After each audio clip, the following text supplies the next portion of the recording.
Hello, my name is Mary Simon. On behalf of the Inuit of Canada, I bring you warm greetings.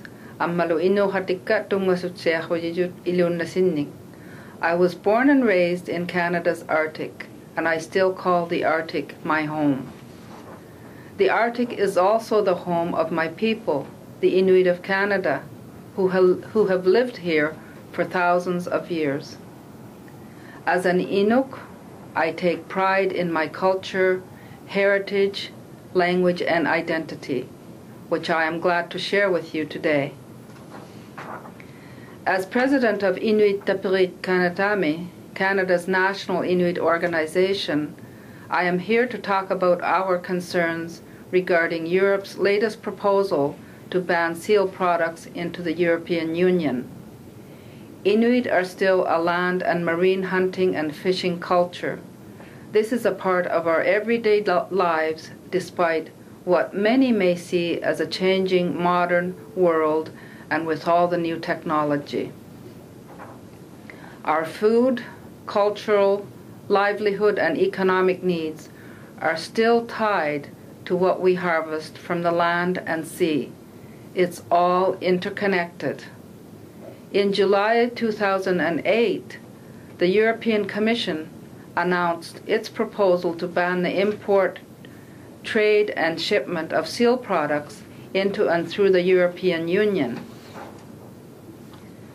We believe that such a ban will have a disastrous effect on our people and on our ability to fulfill some of our basic needs in our small and remote communities.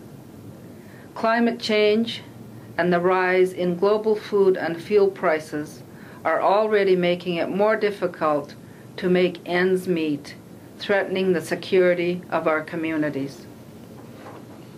The cost of living in the Arctic is 2, 3, even 4 times higher than Canada's national average. This is a double whammy for our communities because unpredictable climate conditions, coupled with the rising costs of fuel and equipment, impact our hunting activities the hardest. The less economically viable we are, the worse off we become. The proposed ban has an exemption for seals caught by Inuit. Well, we are not applauding this exemption. What we are most concerned about is the ban's impact by killing the market. This would terminate what economic returns we have been able to get from our subsistence sealing. Obviously, this is not good news for our communities. When the market is destroyed, other related activities will also perish.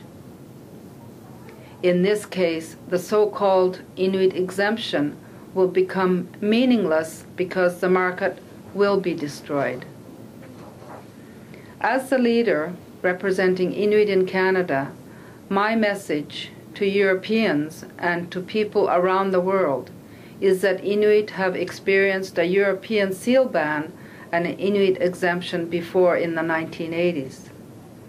We were economically devastated and have never forgotten this. We do not want this repeated. We take offense to European governments who try to impose seal hunting standards on us when we have been hunting seals longer than any other human society on the planet today. Canada is already a highly regulated country when it comes to seal hunting.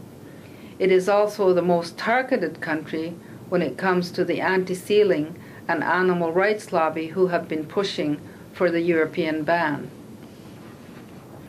These propaganda and money-generating lobby groups have influenced European politicians for far too long into thinking that sealing is a bad thing, and Canada, therefore, is a bad country. We are still hunting seals today for food, clothing, and our local economies. We will continue to do so. We hunt seals in a way that is dedicated by our cultural values and our sense of respect for the animal. to avoid unnecessary suffering and to fully use the animal.